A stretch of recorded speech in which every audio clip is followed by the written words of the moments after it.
Dans cette vidéo, nous allons décortiquer ensemble le journal de trading d'un trader de A à Z qui a réussi à générer plus de 11 000 € de profit sur la plateforme FTMO avec pour premier objectif noble, régler les dettes de ses parents. Nous analyserons en détail les données clés que tu pourras appliquer pour améliorer directement ton trading, mais aussi les secrets de son système qui lui ont permis d'atteindre ce type de résultats. Et pour ce cas d'étude, nous allons nous concentrer sur un trader qui a 1 an et demi d'expérience entre le démonstration et le réel, qui a su tout simplement donc acquérir rapidement des connaissances professionnelles solides et qui lui ont permis tout simplement d'atteindre ses premiers succès. Passons directement et sans plus tarder à l'analyse profonde de son journal de trading. Et bien sûr, pour certifier le journal que nous allons analyser de A à Z, je vous laisse un QR code à l'écran qui montre les profits réels et tout simplement, vous n'avez qu'à le scanner pour voir directement que cette personne a bien réalisé ses profits avec ce journal de trading. Pour commencer, je vais décortiquer son journal de trading. Alors, on va commencer ici par les data avec les différents actifs, les différentes unités de temps,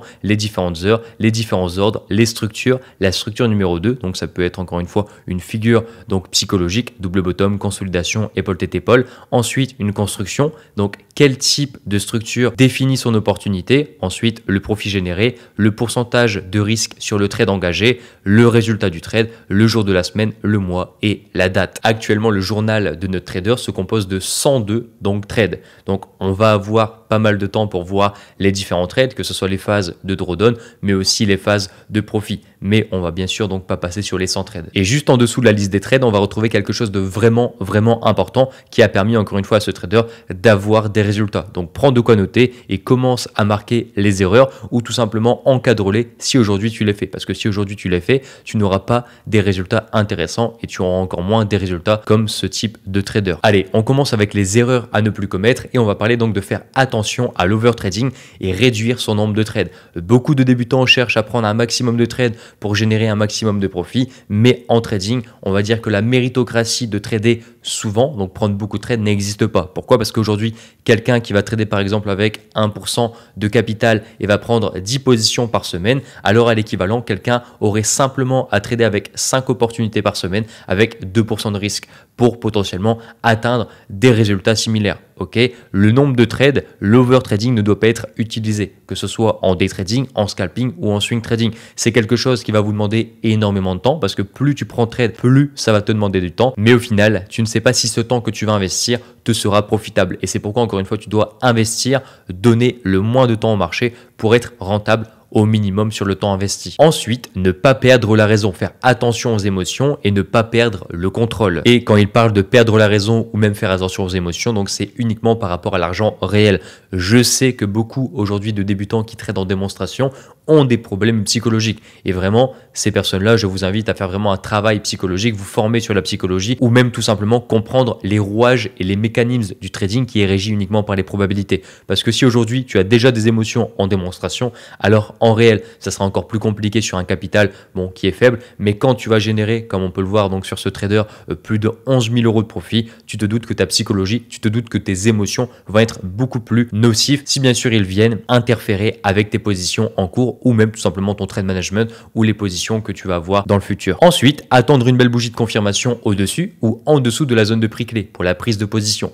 Bien sûr, je vais vous aider avec des schémas à l'écran pour vous aiguiller sur la façon de faire, de corriger donc tout simplement vos erreurs. Beaucoup de personnes aujourd'hui attendent une certaine structure avec des règles bien précises, mais néanmoins ne respectent pas les règles ou même les structures qu'ils attendent. Généralement, sur la stratégie donc double structure, les personnes attendent une tendance baissière, attendent une consolidation et une fois que le marché casse cette zone, ils ont peur donc premièrement que le marché parte sans eux, ils ont peur que le ratio devienne négatif et donc ils prennent position directement sans attendre la clôture. Et ce qui fait que potentiellement, au moment où tu vas prendre la position, le marché peut directement invalider ton scénario. Imagine une belle bougie avec un plutôt beau volume qui casse une zone de prix, qui casse une zone de résistance et que tu prends position donc sans attendre une clôture et que à la clôture, le marché clôture en dessous de ta zone de prix. Donc à partir du moment où tu prends la position, ton opportunité est déjà invalidée parce que tout simplement, toi, tu attendais une clôture au-dessus de ta zone de prix. Le marché l'a certes transpercé, n'a pas clôturé et a clôturé en dessous de ta zone de prix. Donc, tu as pris une position qui est directement invalidée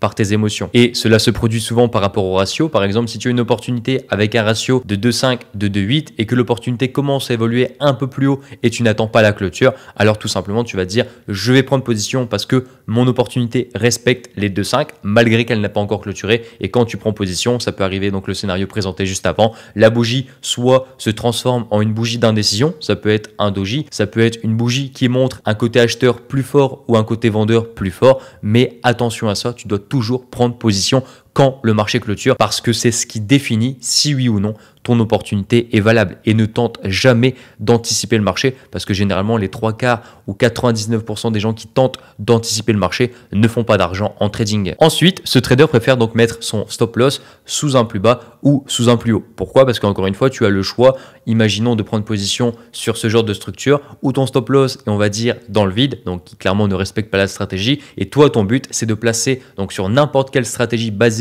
sur l'analyse technique et écoute-moi bien, de placer un stop loss qui invalide le scénario et surtout la théorie de dos. C'est-à-dire que si aujourd'hui tu prends position et que ton stop loss est dans le vide et qu'il n'invalide pas donc la théorie de dos, pourquoi encore une fois? Parce que si tu prends position ici et que le marché vient toucher ton stop loss et que le marché repart, la théorie de dos haussière, donc pour une structure de retournement, n'a pas été invalidée. Ce qui veut dire que le marché peut continuer d'évoluer à la hausse parce que le marché est toujours haussier. Contrairement à la règle qu'on s'est fixée, donc placer un stop loss sous un plus bas dans ce genre de scénario, ce qui voudrait dire que si le marché vient toucher ton stop loss avec ce point bas, alors tout simplement le marché présenterait donc dans 81% des cas une figure de retournement de marché sur bien sûr une temporalité plus basse, mais ça annoncerait quand même, on va dire, une rupture de la théorie de dos haussière parce que la théorie de dos haussière, c'est des hauts de plus en plus haut et des bas de plus en plus haut. Et si on commence à voir l'apparition d'un bas plus en plus bas, alors tout simplement, on est sur une invalidation de la théorie de dos. Continuons, toujours vérifier la deuxième structure, que ce soit une figure de retournement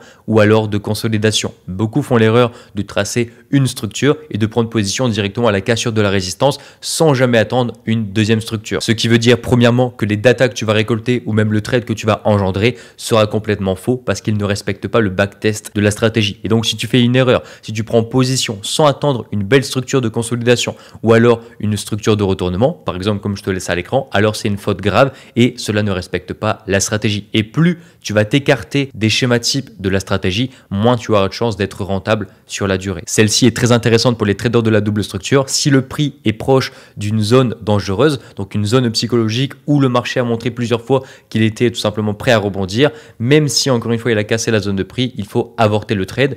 Pourquoi? Parce que simplement, c'est impossible à manager. Je te laisse encore une fois à l'écran si tu prends position par exemple ici. Tu te doutes que si tu as une zone psychologique qui a été touchée dans le passé à multiples reprises, il y a des chances que le marché vienne toucher aussi cette zone. Et donc, si tu n'as pas la marge nécessaire pour manager entre la clôture de ta zone de prix et la zone dangereuse qui se trouve très proche, alors tout simplement, je t'invite à éviter de prendre position parce que tu n'auras pas la marge nécessaire si le marché vient toucher cette zone et rebondir pour, on va dire, sécuriser ton trade. Et à l'inverse, ce genre de scénario est très intéressant. Pourquoi? Parce que la zone psychologique est bien plus loin et comme ça, si le marché vient toucher la zone psychologique, tu as du temps. Par exemple, si tu vois l'apparition d'une figure de retournement, tu as le temps de placer ton stop loss à break-even. Et comme ça, si le marché se retourne sur cette zone, alors tu sors à zéro. Ensuite, si le cours a déjà cassé la zone de prix et qu'il est parti, alors avorter le trade et ne pas chercher à rentrer, même si le ratio, donc RR, ratio risque-récompense, est supérieur à 2,5. Je m'explique et je vais expliquer pourquoi c'était une erreur pour ce trader. Parce que simplement, à partir du moment où le marché clôture avec une belle bougie au-dessus de ta zone de prix et que par exemple tu n'as pas eu ta notification, tu n'as pas eu ton alerte parce qu'on va dire tu n'as pas préparé tes plans avec bien tes alertes sur TradingView, alors tout simplement tu ne peux pas prendre position parce que si le marché est parti sans toi, c'est que tout simplement tu n'as pas été prêt à la prise de position. Même si le ratio est intéressant, tu dois avorter l'opportunité parce qu'encore une fois, tu n'étais pas présent lors de ta prise de position. Et c'est pourquoi, encore une fois aussi, c'est très important de favoriser le swing trading parce que tu as le temps de prendre position. Si aujourd'hui tu trades sur du 4 heures, si aujourd'hui tu trades sur du 1 heure, tu as le temps de prendre position. Là où bien sûr, si tu commences à trader en 1 minute, en 5 minutes, tu n'as pas vraiment beaucoup de temps pour prendre la position et ce qui veut dire tout simplement que oui, tu peux avoir beaucoup plus de fautes dans ton trading qu'un swing trader. Allez, juste en dessous, respectez toujours le ratio risque-récompense de 2,5 même si l'opportunité est propre, sinon avortez le trade. Qu'est-ce que ça veut dire et c'est vraiment important? Aujourd'hui, pas mal de personnes se disent « Ok, je prends uniquement un trade si j'ai un ratio de 2.5 ou alors peut-être 3, 3, 5, 4. Peu importe bien sûr votre plan. Et ce que vous devez retenir par rapport à ça, c'est que si par exemple tu te dis « Ah ouais, le ratio est de 2.3 », ah ouais, le ratio est de 2.4. Alors tout simplement, tu vas dire, c'est pas grave, il y a une différence de 0.1 ratio risque-récompense, donc je vais quand même prendre la position. Et là, tu fais une grave erreur. Pourquoi tu fais une grave erreur? Parce que simplement, quand tu prends position, tu vas avoir tout simplement un ratio risque-récompense fictif, comme tout le monde te parle généralement. Et après, tu as le ratio risque-récompense réel, c'est-à-dire avec l'inclusion des frais de ton trading. Parce que tu t'en doutes, si toi tu calcules 2,5, la réalité peut-être ça va être 2,4, ça va être 2,3 et ça va être jamais 2,5. Donc si déjà tu prends en compte tes 2,5, toutes tes opportunités en général seront basées sur 2,4 parce que tu vas avoir les frais qui vont être inclus avec. Là où, si encore une fois, tu plombes, on va dire tu ne respectes pas ton plan de trading qui est de base 2,5 et que tu veux prendre 2,3, tu vas te retrouver souvent avec une opportunité à 2,2 ou alors à 2,1 ratio risque-récompense avec bien sûr l'introduction des frais dans ton trading. Et donc tu comprends pourquoi il est crucial et il est primordial de respecter le ratio risque-récompense, que ta stratégie a bien été définie et ne pas faire des vagues à réduire de temps en temps parce que tu n'as pas beaucoup d'opportunités ou parce que tout simplement tu voulais prendre cette opportunité, même si elle était jolie, tu ne dois pas la prendre. Et cette erreur qui fait suite à celle plus haut par rapport à la théorie de Dow, faites attention au placement du stop loss, pas le placer dans le vide juste pour arriver à un ratio de 2,5. Aujourd'hui, encore une fois, que vous utilisez ma méthode ou une autre méthode, beaucoup placent un ratio risque-récompense dans le vide. Beaucoup placent un ratio risque-récompense pour tout simplement se donner le ratio qu'ils attendent. Si aujourd'hui ta pattern te demande 3.5 de ratio, je vois énormément, et je dirais plus de 90%, qui placent des ratios risque-récompense, donc des positions longues ou des positions short pour tout simplement avoir un ratio qui leur convienne mais qui de base ne respecte pas trop leur stratégie. Donc faites vraiment attention à ça, ne laissez pas vos émotions introduire donc dans votre trading et surtout encore une fois, trader une stratégie mécanique vous protégera de ce genre de décision émotionnelle. Ensuite, ne pas être pressé à déplacer le stop loss trop vite et attendre les corrections et laisser respirer le marché pour ne pas sortir inutilement sur un trade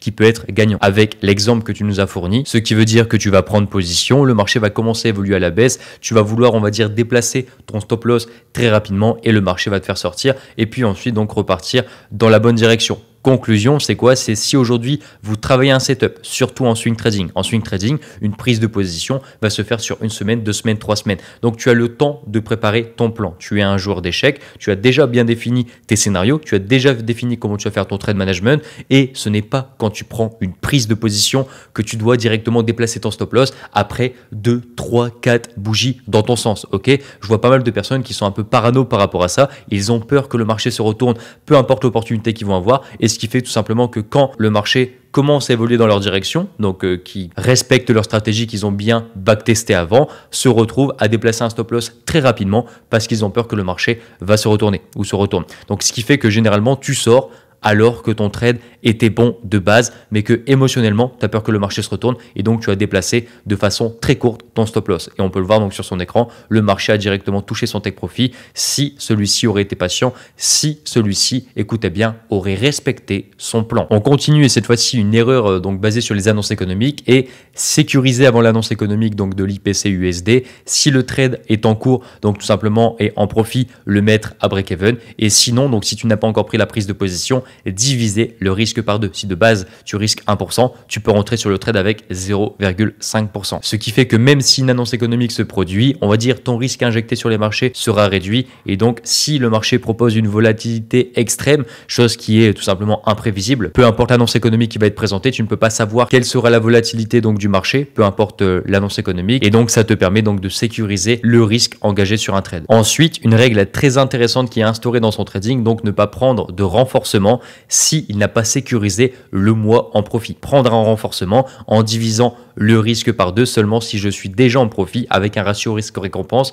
donc RR2 au minimum dans le mois. Ce qui va dire qu'aujourd'hui, ce trader ne va jamais renforcer une position trading si celui-ci donc n'est pas en profit sur le mois. Pourquoi? Déjà, c'est très intéressant. Ça évite que par exemple, si tu as un break-even, si tu es à plus 1 de ratio, si tu es en drawdown, si tu commences à renforcer une position de trading et que tu es en négatif, alors tout simplement, tu peux tomber sur une perte plus grave. Là où tout simplement si tu es en profit, tu as beaucoup plus de marge parce que même si le marché donc te SL ta position de base et ton renforcement, alors tu seras toujours en positif. Et effectivement, c'est une règle très intéressante et peu importe la stratégie que vous allez utiliser, vous pouvez prendre donc les conseils, les fondamentaux, des réflexions qu'a fait ce trader pour pouvoir générer donc autant de profits. Ensuite, ne pas prendre position tout de suite après une annonce économique à 3 étoiles et attendre tout simplement 1 heure.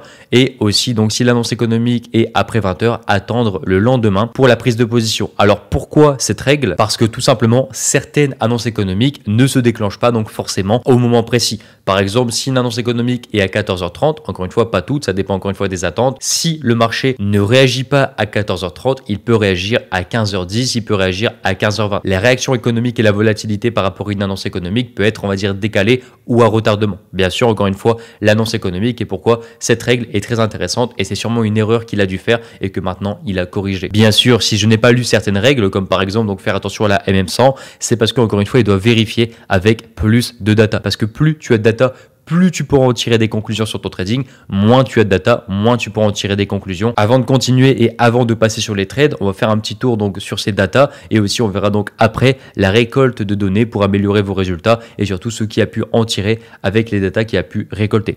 Donc on va commencer par la rentabilité par jour. On peut voir que le jour le plus profitable pour notre trader, ça va être le mercredi.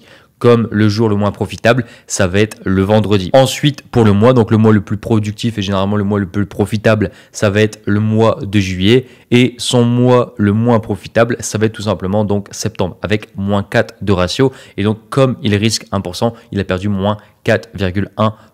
Donc, c'est-à-dire qu'il a fait actuellement 8 trades perdants pour 0 trade gagnant. Donc, encore une fois, son mois de septembre n'a pas été vraiment très profitable ou même généreux par rapport à son trading.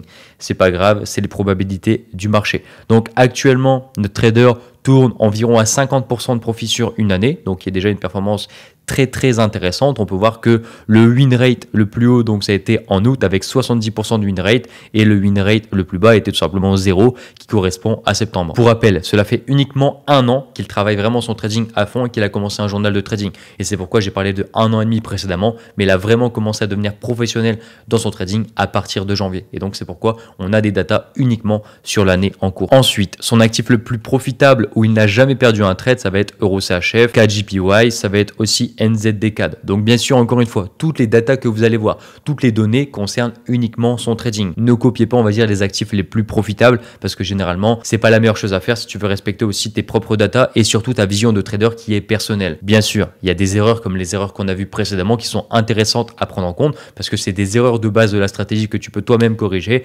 mais on va dire les données qu'il va récolter via ces trades sont uniquement personnelles. Ensuite, l'unité de temps la plus profitable, ça va être M45, donc une bougie est égale 45 minutes et celle où il a le plus de trades, ça va être donc le M30. Une bougie est égale 30 minutes avec 14,25 de ratio. Donc pour un win rate de 42% avec 12 trades et 16 trades perdants. Encore une fois, ça montre quoi? Il a fait 16 trades perdants, 12 trades gagnants. Donc généralement, n'importe qui te dirait que si tu fais plus de trades perdants, bah, tu n'es pas profitable. Il a 42% de win rate et il a 14% de son capital de trading uniquement avec cette temporalité, uniquement avec cette unité de temps. Bien sûr, quand vous comparez une data sur les marchés financiers sur votre journal de trading professionnel, vous devez toujours prendre en compte donc le ratio nombre de trades et le ratio résultat. Ce n'est pas parce que ici tu vois 14 que c'est la métrique la plus intéressante. Pourquoi? Parce qu'il y a énormément de données. En fait, tu dois comparer aux données similaires. Si par exemple tu as 20 trades M30, tu peux comparer aussi 20 trades sur M90. Mais si tu n'as pas les 20 trades sur M90, tu ne peux pas comparer, on va dire, les deux performances. Parce que tu en as un qui a 4 trades et tu en as un qui a 20 trades. Donc beaucoup plus d'échantillons pour savoir si, on va dire, cette temporalité est intéressante. C'est pourquoi si tu dois faire des choix, par exemple, de supprimer certaines unités de temps, de faire des choix, d'ajouter des choses, tu dois toujours le faire par rapport à des datas exactes et aussi des datas comparables. Tu ne vas jamais comparer des datas qui a 4 trades et des datas à côté qui a 66 trades. C'est tout simplement irrationnel et c'est aussi une très grosse erreur en trading que je vois chez les débutants. Ensuite, on a les structures, donc tendance haussière ou tendance baissière. La rentabilité est assez similaire. Le pourcentage de capital, bon, c'est logique. Et le pourcentage de réussite, ce qui va être vraiment intéressant, est plus élevé donc sur une tendance baissière à 48%, 41% sur une tendance haussière. Néanmoins, les deux sont utilisables parce qu'encore une fois, les données sont similaires, le pourcentage de réussite est similaire et surtout les profits générés sont intéressants. Donc tu n'as pas besoin de supprimer, tu n'as pas besoin de modifier quelque chose. Ensuite, la structure numéro 2. Donc on a un choix entre pas mal de structures, double top, double bottom, épaule tête épaule inversée et consolidation. Aujourd'hui, le plus grand nombre de prises de position, ça va être sur la consolidation avec 24 trades perdants, 14 trades gagnants, 36% de win rate, donc tu gagnes un trade, on va dire, sur 3, et il a gagné tout simplement 15% de son capital de trading uniquement avec cette structure. Donc très intéressant. Là où encore une fois, où il fait 5 trades perdants consécutifs et 0 trade gagnant sur l'épaule tête épaule inversée. Donc encore une fois, c'est très intéressant de vérifier ces datas au fur et à mesure. Bien sûr, ce trader a déjà 100 trades. Quand tu as 100 trades, c'est beaucoup plus facile donc de comprendre tes datas. Si aujourd'hui déjà tu n'as pas de journal de trading, bon déjà tu ne vas jamais atteindre la rentabilité, mais si tu ne remplis pas ton journal de trading correctement depuis plusieurs années, alors tout simplement tu seras bloqué sur la rentabilité et tu ne pourras pas faire ce genre de profit comme l'a fait ce trader. Ensuite, structure 2 en 1, donc structure détachée, structure 2 en 1, qu'est-ce que c'est? Structure 2 en 1, ça ressemble à ça. C'est une structure qui évolue, donc la deuxième structure qui évolue dans la première structure. Et ici, il a tout simplement donc 17 trades gagnants, 17 trades perdants. Donc even, 50% d'une rate pour quasiment 30% de son capital de trading. Donc très très intéressant. L'autre, nombre de trades perdants 31, nombre de trades gagnants 21, 40% de win rate, 16% de son capital de trading. Donc sur la structure détachée. Qu'est-ce que la structure détachée? Ça ressemble à ça. Ensuite, ici, donc tendance de fond. Donc on va avoir plusieurs types de tendances de fond. Je vais t'expliquer. Mais si par exemple aujourd'hui, tu prends une position double structure avec une tendance haussière, consolidation, prise de position à la vente, alors tu vas le compter comme vente, tendance de fond baissière. OK? Et en fait, tu vas tout lister pour savoir si dans le futur ou si sur un grand nombre d'échantillons, ta stratégie est vraiment impactée par rapport à la tendance. Et ici, par exemple, quand il sélectionne des positions vendeuses, donc il a 7 trades perdants pour un trade gagnant. Et donc les personnes qui vont dire oui, mais c'est bien de suivre la tendance de fond, s'ils n'ont pas les datas pour prouver ça, alors tout simplement c'est du bullshit. Ok, ici, c'est plus intéressant pour lui de sélectionner une vente en tendance de fond haussière, donc en contre-tendance, plutôt qu'une vente en tendance baissière. Et on peut le voir simplement au niveau des stats, 7 trades gagnants, 7 trades perdants, un trade gagnant, 7 trades perdants. Ici, on a 12% de win rate, ici on a 50% de win rate. Il a gagné 8 de ratio risque-récompense, 6% de son capital de trading, et ici il a perdu moins 2,6% de son capital de trading. Et donc n'écoutez pas les personnes qui vont vous dire oui, mais tu dois suivre la tendance de fond parce que ça ajoute des probabilités. Alors peut-être oui sur les actions ou encore les crypto-monnaies, mais sur le forex ou tout simplement que les actifs sont régis uniquement par une bataille entre deux devises, alors ce n'est pas un actif qui est destiné à monter par exemple à la hausse ou à la baisse sur le long terme, sur 20 ans, sur 30 ans. Et donc la tendance de fond importe peu sur les résultats de la stratégie double structure. Et de même pour l'achat, achat en tendance de fond haussière, donc suivi de tendance, on a 6 de ratio. Achat en tendance de fond baissière, on a un meilleur win rate. Donc les meilleurs win rates, ça va être tout simplement en tendance de fond neutre, comme on peut le voir ici avec 15 de ratio et ici 12 de ratio. Et le plus de profit généré va être tout simplement donc sur la vente tendance de fond neutre. Alors oui, c'est très intéressant ces datas. Donc pour l'instant, on se fie uniquement au ratio gagné, au pourcentage de capital, mais quand celui-ci aura largement plus de trades, il pourra regarder par rapport au pourcentage de réussite et ça pourra donc, on va dire, aiguiller l'amélioration de son trading en général. Et pour terminer, rentabilité par heure. Donc ici, les données ne sont pas assez intéressantes, le nombre d'échantillons n'est pas assez intéressant pour en conclure des conclusions, mais si on peut voir, le ratio le plus important, ça va être tout simplement à 18 heures. Prise de position à 18h ou alors prise de position à 10h du matin. Là où tout simplement les prises de position à 22h ne sont pas bonnes, 20h ne sont pas bonnes et la pire c'est donc à 15h et aussi à 12h. Donc 15h on pourrait parler donc de l'ouverture US. Donc très intéressant mais on n'a pas encore assez de data, on n'a pas encore assez d'échantillons pour que ce trader optimise cette partie de son journal de trading. Et avant de passer à ce qui vous intéresse le plus, donc c'est-à-dire les graphiques de ces opportunités, je vais lire donc rapidement la récolte de données qui est en cours pour ce trader pour améliorer ses futurs résultats. Et donc là, il en conclut tout simplement que si le prix réagit sur un chiffre rond avec une englobante après une bougie d'indécision, donc coupez le trade. Il va mettre des exemples bien sûr juste après. Si le prix réagit sur une zone dangereuse avec une création d'une figure de retournement, coupez le trade. Si le prix passe la première zone dangereuse ou zone dangereuse plus chiffre rond, mettre à break-even pour sécuriser le trade et protéger tout simplement d'un éventuel retournement. Ensuite, si le prix réagit sur une zone dangereuse avec une création d'un doji suivi d'une englobante, mettre à break-even ou prendre ses bénéfices. Ensuite, sur une temporalité longue, par exemple 4 heures, quand l'opportunité arrive à moitié de la tendance environ et réagit tout simplement à une zone psychologique dangereuse, manager agressivement ou couper le trade si ça représente un critère de retournement. Donc souvent, tendance à se retourner. Couper le trade et prendre les bénéfices après un rejet sur un chiffre rond, donc zone institutionnelle, et suivi d'une englobante. Bien sûr, encore une fois, je vous laisse à l'écran tous les exemples qui est en train de préparer, schématiser pour améliorer ses résultats sur le long terme. Si le prix atteint un objectif théorique, donc TP Phantom d'un double top ou double bottom, rejet par exemple sur un TP Phantom, managez donc agressivement sous le dernier plus bas ou sur le dernier plus haut, donc pour respecter la théorie de dos. Et pour les trades en 4 heures, adoptez un management de probabilité et pas agressif, avec des stop loss larges et ne pas être pressé car l'unité de temps est grande et donc il y aura forcément un retracement pour repartir après. La volatilité, ouais, généralement sur les grandes unités de temps est beaucoup moindre que sur les temporalités plus basses. Ça arrive largement, ça arrive quasiment voire jamais que le trade va directement à son take profit sur une temporalité comme 4 heures. Et le trade durera et prendra plus de temps à atteindre le TP. Bien sûr, contrairement à ce qu'on avait vu plus haut, donc par rapport aux erreurs à ne plus commettre qui correspondent à la stratégie, là, ce trader est en train de récolter des datas, donc pour voir tout simplement si c'est intéressant ou pas de faire ça sur le futur. Actuellement, il n'applique pas tout ce qui est marqué ici, ok?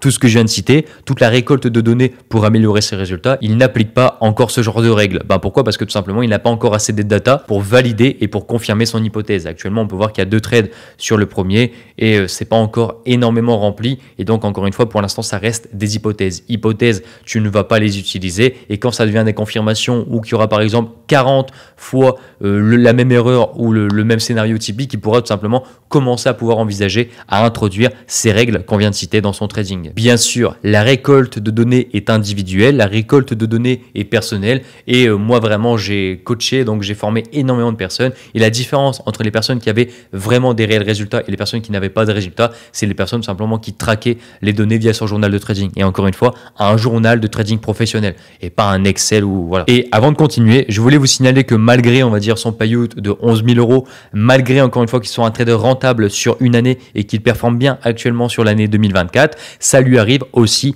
de faire des périodes de drawdown et notamment donc maintenant sur le mois de novembre. Aujourd'hui, sur le mois de novembre, il a fait exactement donc pas mal de stop loss. Il a fait un stop loss, 2 stop loss, 3, 4, 5, 6 et donc surtout une phase consécutif de 4 stop loss. Et ça, c'est vraiment quelque chose qui va faire une différence entre quelqu'un qui va avoir des résultats, quelqu'un qui va tenir sur le long terme et quelqu'un qui, au bout de 2 stop loss consécutifs, voire 3, va commencer à changer le plan de sa stratégie, va commencer tout simplement à changer ses règles ou alors scroller sur YouTube pour trouver une nouvelle stratégie parce qu'il pense que un mois négatif correspond à la fin de la stratégie. Ok, encore une fois, c'est un comportement et c'est une psychologie de débutant. Donc, c'est pour vous faire voir que ce trader est comme tout le monde et s'il a réussi à générer des profits aussi importants, tout le monde peut le faire. Si bien sûr, encore une fois, tu te donnes les moyens d'y arriver, tu bosses plus que les autres, tu tiens un journal de trading et on va voir donc directement ses trades. Mais c'est pour vous montrer que durant son année, il a eu donc une phase de drawdown.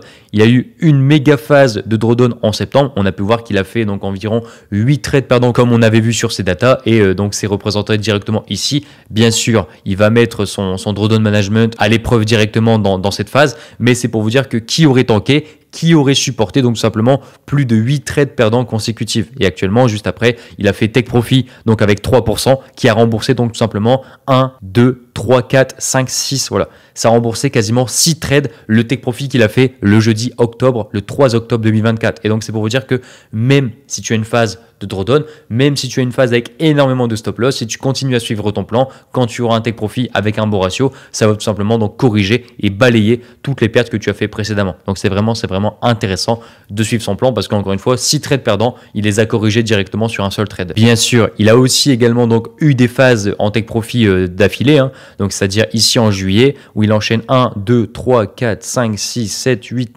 9 trades consécutifs gagnants, mais généralement on peut voir qu'il y a pas mal de phases de drawdown. On peut voir les stop loss qui sont vraiment collés et c'est pour vous montrer la réalité du trading et comme je peux voir des fois des dashboards de personnes qui vous montrent avec que des gains, comprenez que la réalité du trading est bien différente et que même une personne qui gagne beaucoup d'argent, comme notre personne qu'on est en train d'analyser, fait très souvent des phases de drawdown. Mais ce que les débutants ne prennent pas en compte, c'est que les phases de drawdown, les séries de pertes font partie intégrale du trading et donc comme tu peux voir, il y a eu une phase de drawdown assez sévère, il y a eu 2 phases de drawdown assez sévères, la 3e et une 4e. Ce qui veut dire encore une fois que même s'il a fait plusieurs phases de drawdown qui semblaient compliquées pour les débutants potentiellement qui commencent le trading, parce qu'encore une fois, il n'a qu'un an de trading, il a quand même réussi à faire 50% de profit et de bénéfices cette année avec un payout donc de 11 000 €, qui est tout simplement donc incroyable. On se dirige donc en août, le 23 août 2024, et on va voir tout simplement un trade qu'il a pu réaliser avec la stratégie donc qu'il a mis en place. Donc sur l'unité de temps en 45 minutes, cette opportunité,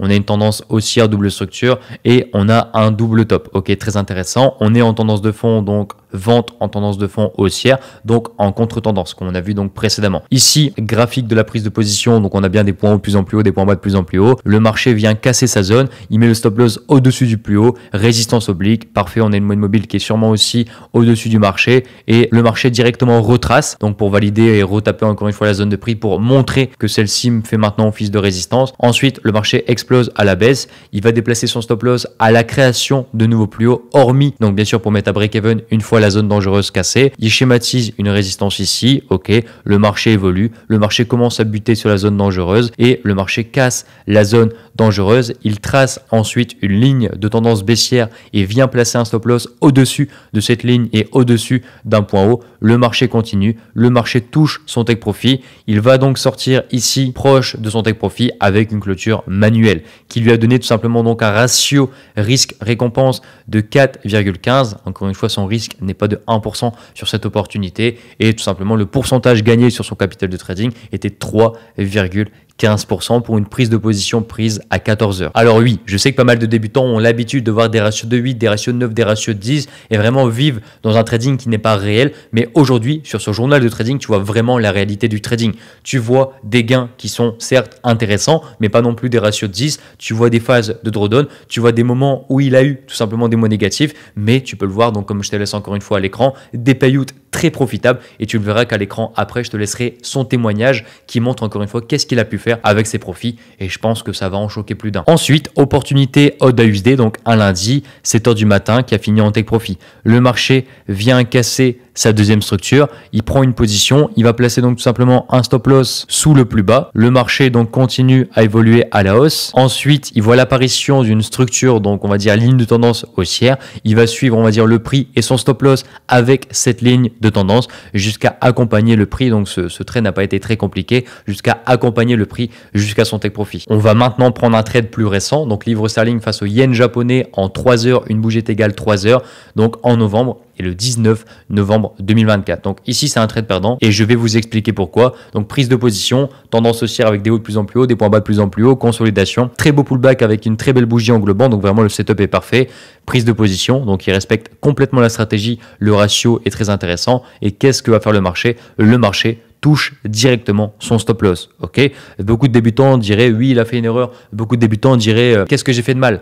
Comprenez qu'une fois que vous avez atteint la rentabilité, une fois que vous avez compris les mécanismes et que vous maîtrisez la stratégie à 100%, si aujourd'hui tu prends un stop loss, ça fait partie uniquement du processus. Si tu respectes ta stratégie à 100%, ne commence pas à chercher pourquoi tu as eu le stop loss. Tu n'auras aucune réponse de pourquoi tu as eu un stop loss. Le marché peut être irrationnel et les pertes font partie du trading. Et c'est pourquoi si aujourd'hui tu suis ton plan à la lettre et tu prends un stop loss, mais que tu te poses des questions, mais que tu doutes de ta stratégie, mais que tu remets en cause les règles de ta stratégie, alors tu seras un mauvais trader sur le long terme, alors tout simplement tu cours à ta perte. Et c'est pourquoi quand tu prends un stop loss, donc certes c'est facile à dire, mais quand tu prends un stop loss, tu dois simplement tourner la page si bien sûr encore une fois tu as respecté la stratégie. Actuellement là, sur yen japonais et livre sterling, le graphique n'a aucun défaut technique, le marché est respecté, enfin vraiment tout est respecté par rapport à l'opportunité. Il a pris un stop loss, c'est bien, je tourne la page, je passe à autre chose, j'ai eu un manque de probabilité, on passe à autre chose. Ok, tu ne dois pas dire pourquoi j'ai eu une erreur, pourquoi ça s'est mal passé. En fait, si tu respectes la stratégie à 100%,